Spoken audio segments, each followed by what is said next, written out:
Welcome to Squatchspot.com. I'm Darren Smith, and I have returned to the North Fork area to continue our investigation of the area and to conduct nighttime surveillance. So I'm on this ridgeline outside of North Fork, and you can't see this, but you can literally see for quite a distance, and the stars are absolutely spectacular up here. So far it's been pretty quiet, but I'm going to hang out here a little bit longer and see if we can drum up any sort of activity, because we are literally up on a high plateau that's leads down into a valley, and then it heads back up into another series of mountain ridges. So this is a good location because our vocalizations are going to carry great distances. So hopefully we'll get something interesting tonight. I do have the audio recorders going. So not only is the camera going, but I also have the Zoom audio recorder recording at all times since I got up into the area. And let's see if we can get some activity. In 2013, I was conducting field research in the California Sierra Nevada mountains just south of Lake Tahoe. The area has had an unbelievable amount of Sasquatch activity, and during our time there, we encountered very compelling footprint tracks and heard numerous vocalizations that could very well have been a Sasquatch. And one evening during a full moon, we trekked a number of miles into the woods and moved ourselves to an outcropping that sat below a very prominent ridge and overlooked an expansive valley below. And while my Zoom audio recorder was on, I captured some very interesting audio that many Sasquatch researchers believe is a Sasquatch.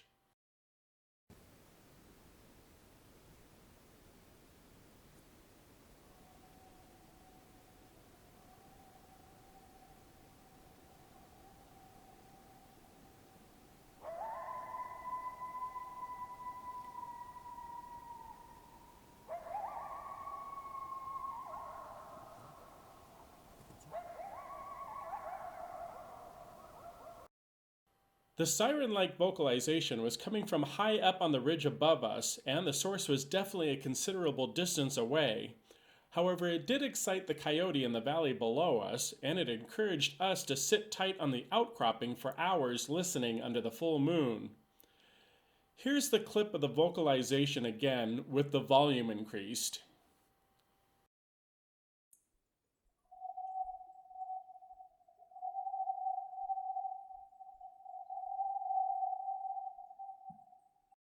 The sound is unusual, to say the least. However, it does bring home a very valid point regarding acquiring audio evidence.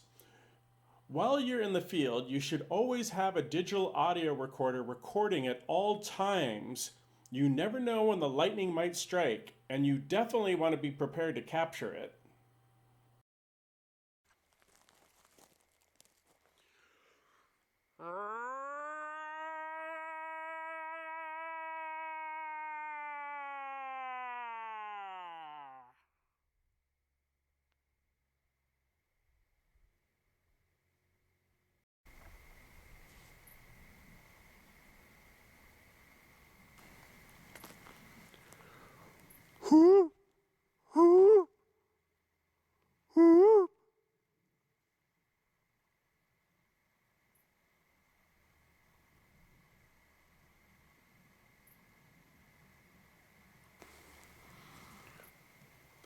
So this ridge that I'm on, I'm actually in a cleared out area looking down into this valley. So I'm kind of short on trees at the moment, but I do want to make some wood knocks. So I grabbed a couple of sticks here and I'm going to bang them together to see if we can get any sort of response.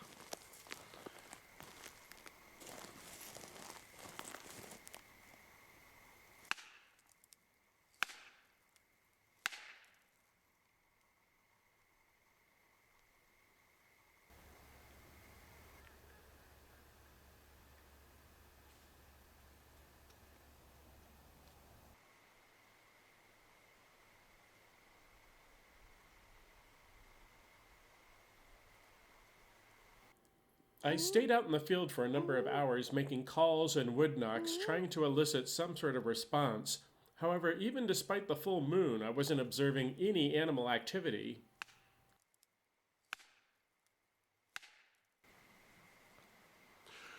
So I've been out here for quite some time now, and I'm going to call it a night. I haven't heard anything out here. So I think tomorrow we need to get into North Fork and see if we can drum up some new reports. And I want to do some investigating of the riverways there that are leading up to Goat Mountain. So I think I'm going to wrap it up tonight, and we will continue this tomorrow morning in North Fork.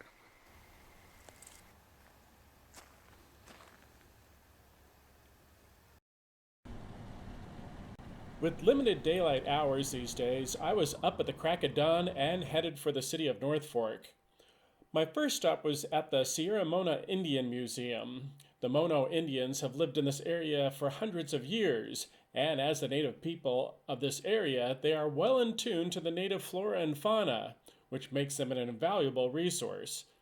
Unfortunately, the museum is still closed as it is going through renovations, and I am very much looking forward to visiting this museum once it opens.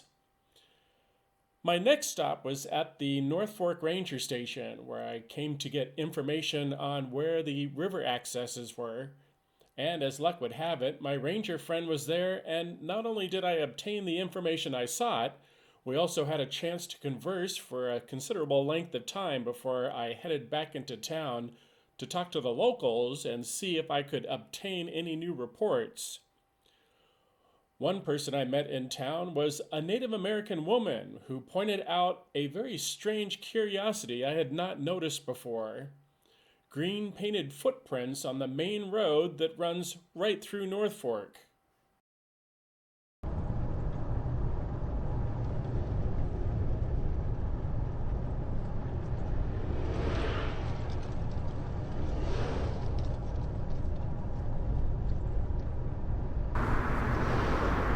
So I'm here in the city of North Fork, and I just had an amazing encounter.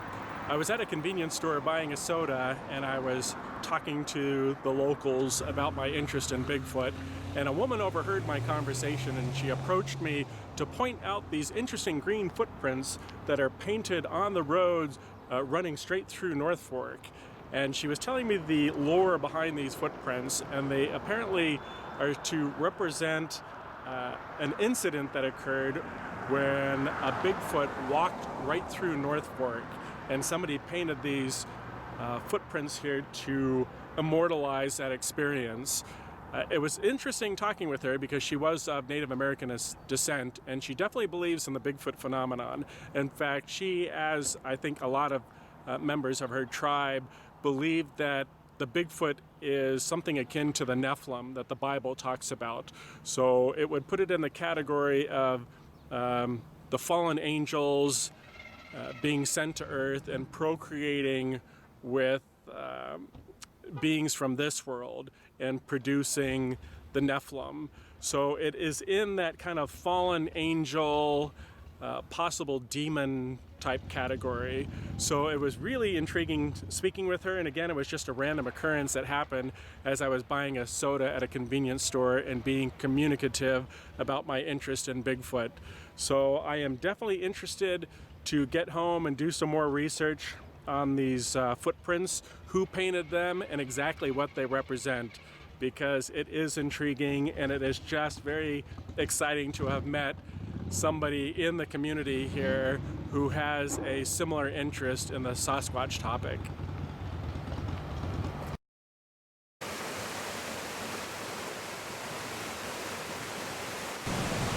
They always follow the creeks.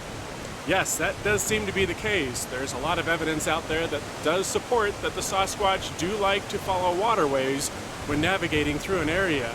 So for this past week, I have been focusing my efforts along the rivers and streams and lakes in the area to see if I can find any physical evidence that support that the Sasquatch have indeed moved down from the higher elevations down into these lower valleys.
As I mentioned, November is a great time to go looking for Sasquatch because they are on the move, which means they are going to be leaving a lot of physical evidence as they move about. They are coming from the higher elevations down to these lower elevations, and as I mentioned, they are using the waterways when navigating through an area. So for this past week, I have been focusing my investigative efforts along the waterways of the North Fork area, specifically on the waterways that are leading up to Goat Mountain, which is the mountain range you see behind me, because I believe the Sasquatch are using these waterways to navigate up onto Goat Mountain, and then from there they will descend the opposite side to get down into those homesteads where those apple orchards are, those other farms are located. So that's why I'm focusing my efforts here. We're going to continue our daytime investigation down along the waterways, and then tonight we're going to move up to Goat Mountain to do some nighttime surveillance.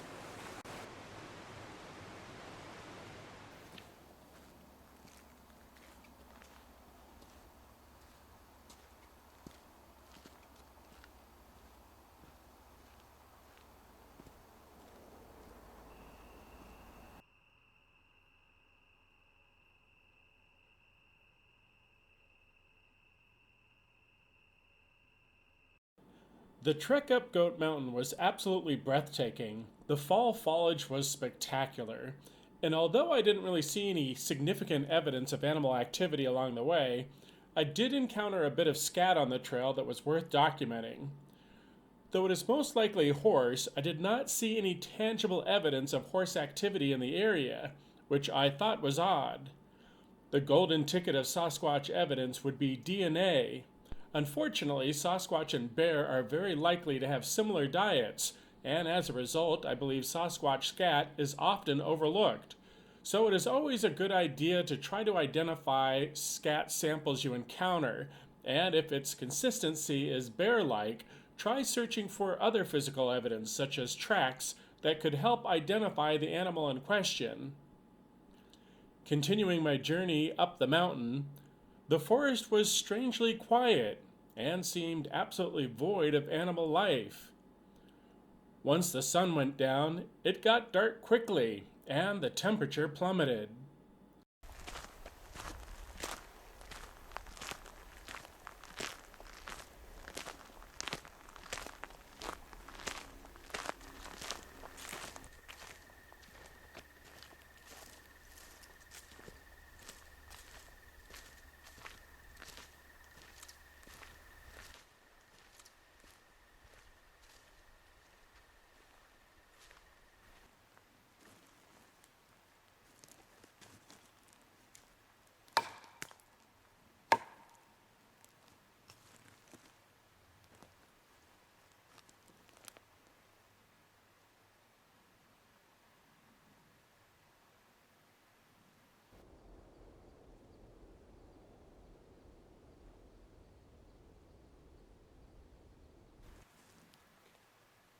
Whoop! Whoop! Whoop!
So I have done quite a bit of solo backpacking, and I've spent an extraordinary amount of time in the woods at night alone.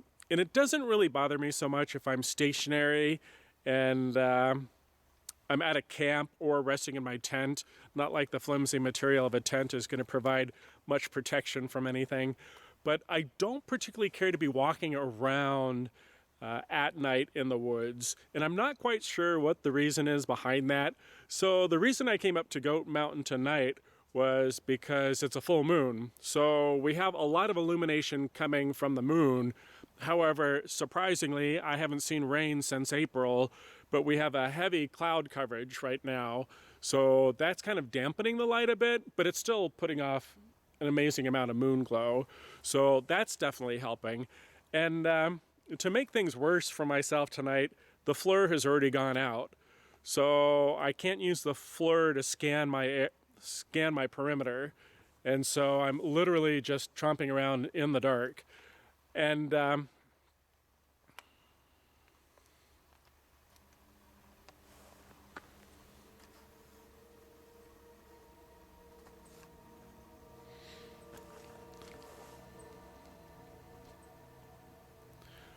okay, that was kind of unusual.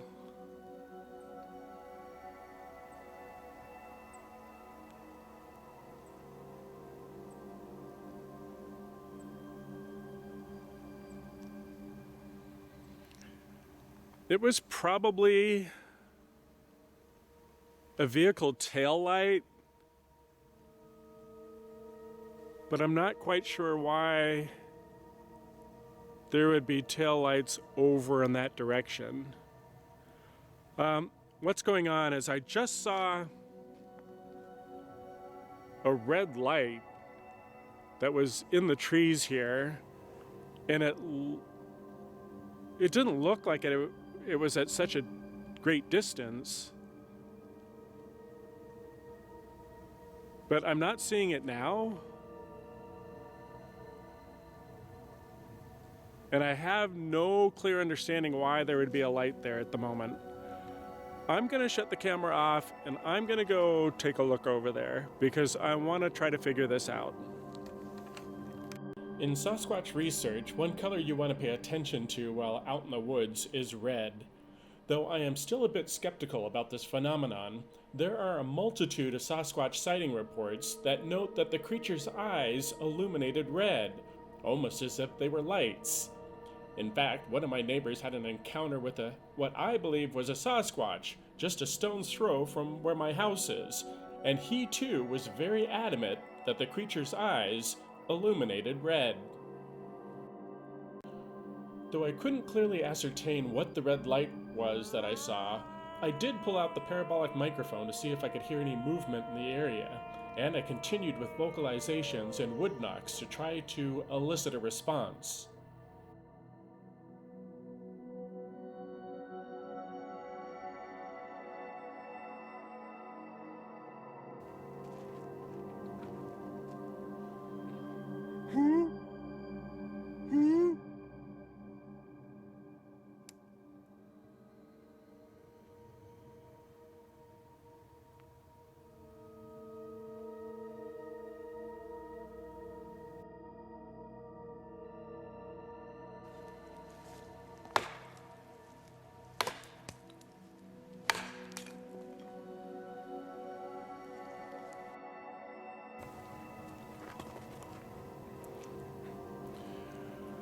Okay, this is just what it is, but my Zoom audio recorder has just gone out. The batteries apparently failed, and I'm very curious because I've just replaced those batteries, and also the FLIR did not have very much battery life tonight, and it should have been fully charged as well.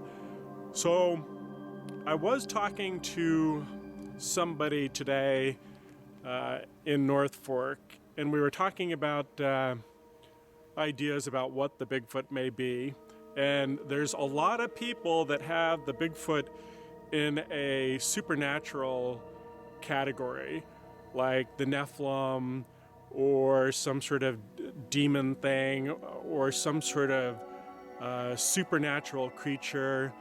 And this is something that I'm just becoming more aware of the more I'm hearing people bring the equipment failures up. I've experienced numerous times equipment failure, across the board technology failure, when we thought we were in close proximity to the Bigfoot.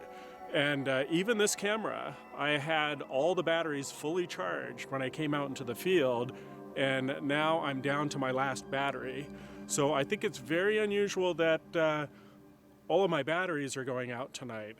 And maybe the temperature has something to do with it. It's getting extremely cold, and that in itself is, I don't think, is explanation enough for why all the technology seems to be having problems tonight. But one thing I have picked up is one of these little devices that the paranormal groups use to detect electromagnetic fields or any sort of unusual energy anomalies. So I'm just going to take a look at this and see if I can get the needles to move, or if there's something unusual happening here. Okay, so I got my glasses on, I got the device here, and I also have these gloves on. These are really nice gloves. They keep most of your hands warm, and it leaves your fingers free so you can manipulate your electronics and so on. I do have other gloves that completely cover the fingers, but I just don't have them on right now. Okay, so I'm looking at the needles, battery test. Yeah, we've got the battery is fine here, and I'm gonna move it to magnetic 0 to 100 range. Yeah, there's nothing. I'm gonna move it to magnetic 0 to 3 range. Nothing. And I'm gonna move it to electric. Nothing. And I'm gonna move it to radio microwave. Yeah, there's nothing. So the needle's not moving at all. And I'm gonna continue playing around with the settings, and I'm gonna move around a bit in this, the general vicinity, just to see if I can get any sort of reading on this thing.